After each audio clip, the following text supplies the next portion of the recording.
Welcome to CEO Money. I'm Michael Yorba. Thanks for joining with us. All right, I have Travis Chambers. He is the CEO of Chamber.Media with me today. Travis, welcome to the show. Thanks for having me. All right, Travis, tell us some background about you, Chamber.Media, and then I've got a list of questions I want to walk through with you. Yeah, we're involved in what we call quantitative creative, in the way that we shoot video in a modular format and run that on social ads to scale revenue for primarily direct-to-consumer brands. And it's been wild the last 5 years to see the growth a lot of these challenger brands are having through Facebook, YouTube, Google ads by using video.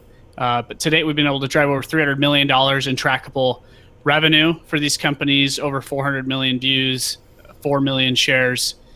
And so we're basically half ad buying, half video production, located in the Salt Lake area. All right, give me an idea of the future of direct-to-consumer brands, like, say, Dollar Shave Club.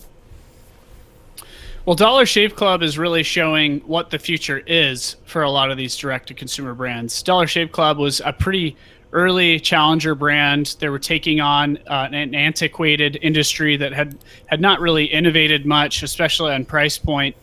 And they emerged that market with a YouTube video. I think this is about 8 or 9 years ago. And they grew to be $1 billion company within about 6 years. And a lot of people think that they did that purely through social media, but that's actually not the case. A lot of these companies that you look at in this space, like Warby Parker and Allbirds, a lot of these companies, they're getting that kind of first 50 or $200 or $300 million in revenue using social ads, going direct consumer. But then after that, they usually start to channel in some of these more traditional strategies, such as TV. Some of them even have retail stores. They get into retailers, and in some ways they start to act more and more like a conventional company would.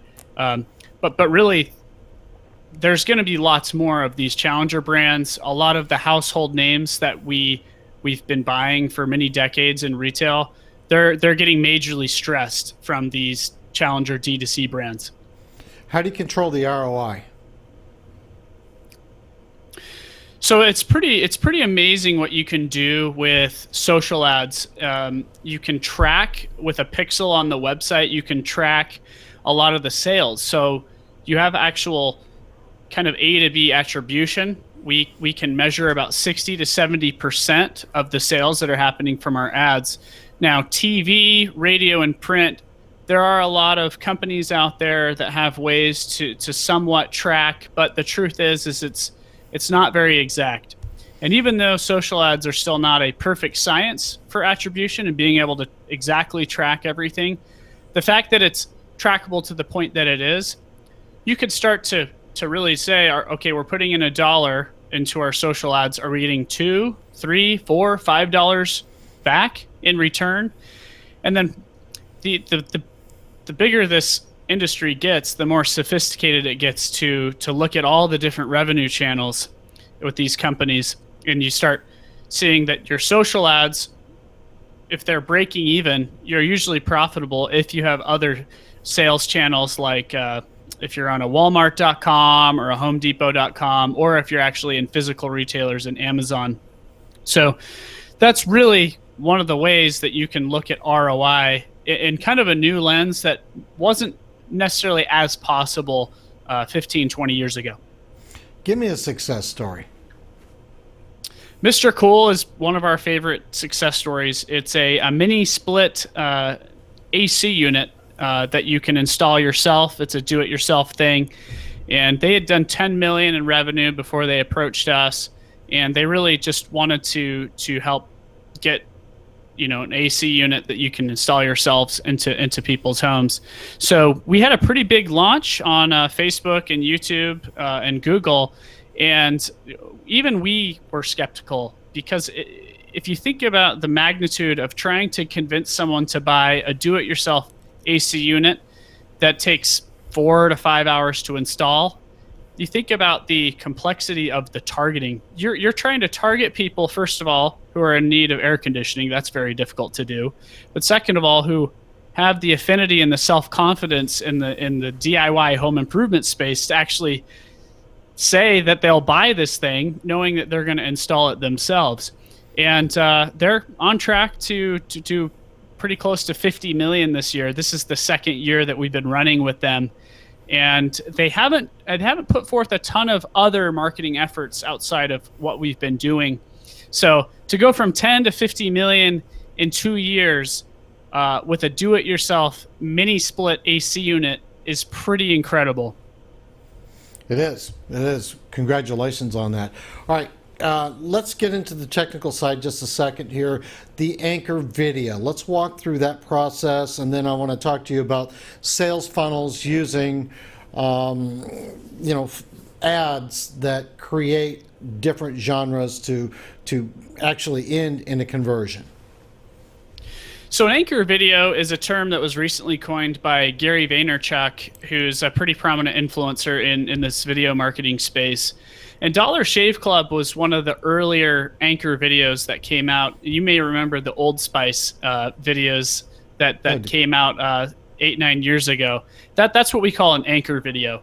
And essentially, it's the front man for your efforts on social. It's almost like Facebook or YouTube ads version of a Super Bowl commercial.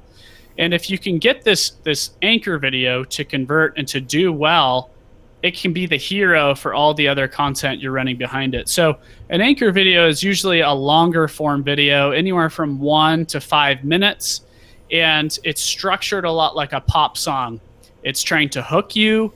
And then there's a chorus and a verse where it's introducing the problem and the solution 2 or 3 times. And it's trying to entertain you and provide you information and educate you about the product while also overtly selling to you and asking you to buy. And these anchor videos have been wildly successful for thousands of D2C companies in the last 7 or 8 years. And they can lead your efforts through all the other types of videos that you may run as ads behind them.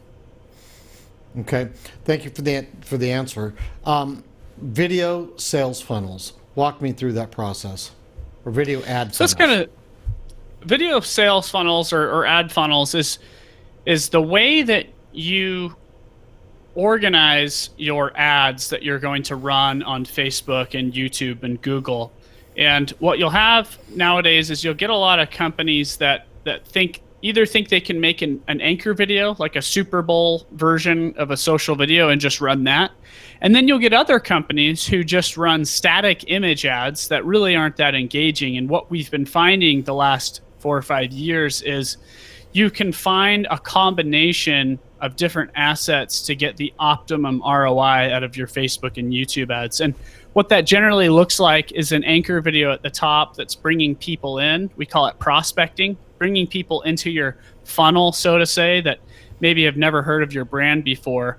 They go to your website. Once they go to your website, you can track them with a pixel and retarget them. And so then it's a matter of really finding the right mix of an ad sequence that you're running to convert people as efficiently as possible. And that's where it starts to get more sophisticated. You may run testimonials, before and afters, side-by-side comparisons, discounts. There's a whole host of videos that can be run in a video funnel. And it's really a matter of figuring out what sequence is going to convince people to buy.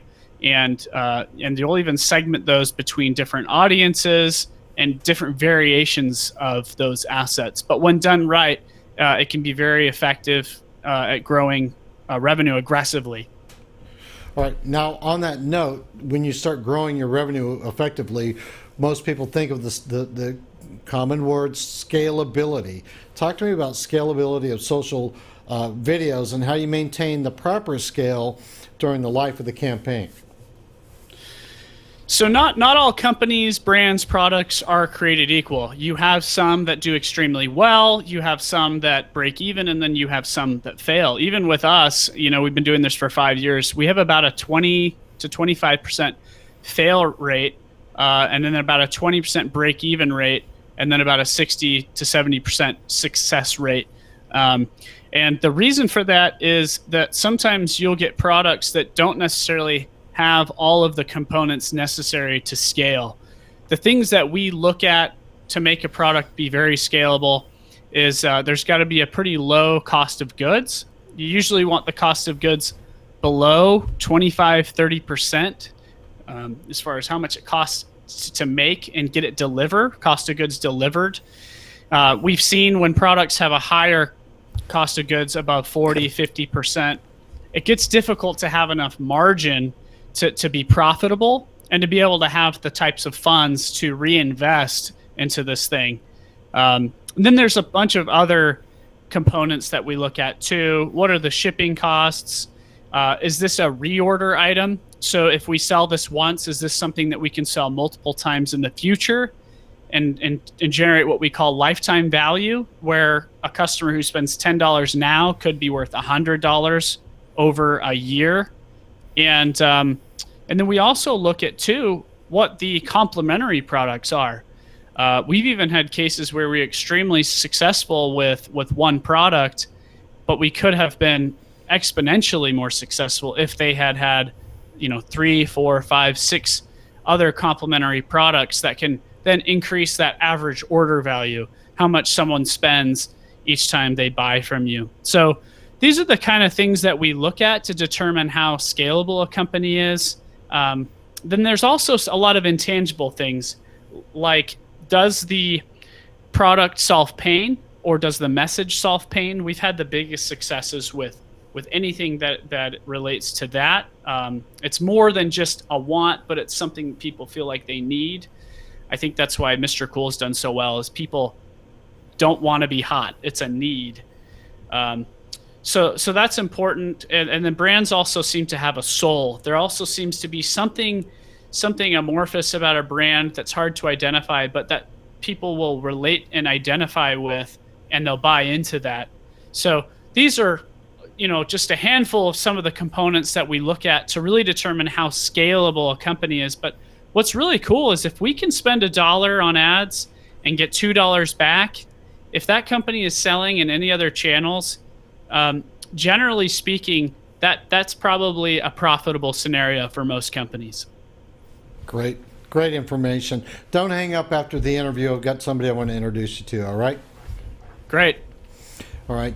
You've been watching CEO Money with Michael Yorba. Thanks for joining with us. Like us on Facebook, follow us on Twitter, and subscribe to our YouTube channel.